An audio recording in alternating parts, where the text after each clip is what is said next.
One of the interesting aspects of this whole story that's going on this week is that Pharaoh hardens his heart to what is going on with with Moshe's requests or Moshe's demands. Really, Moshe's making demands. Pharaoh hardens his heart, and then at a certain point it switches. It doesn't say that Pharaoh's hardening his heart, but that God is hardening Pharaoh's heart. So the question comes up, okay, up until that point, it was on Pharaoh because he had the free will to let the Jews go or not. Now that God is hardening his heart, he no longer has free will. So the question comes up, why should he be punished? You know, when an animal does something, those who have pets or have raised animals, a dog behaves like a dog. He has, we might like the dog and all that, but we can't ask the dog to be a human. It isn't going to happen. Dog has a certain nature, and that's the nature of the dog. Same thing with a cat or any other animal.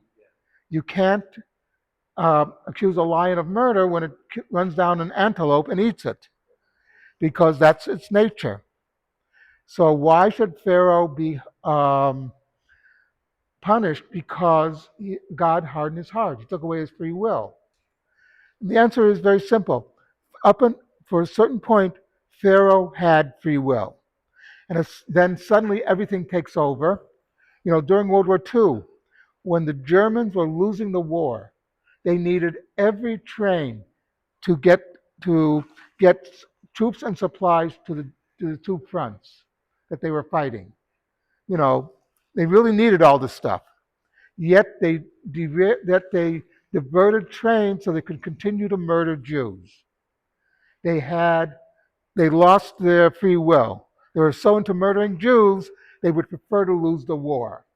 They would prefer not to get supplies to the troops who needed them desperately.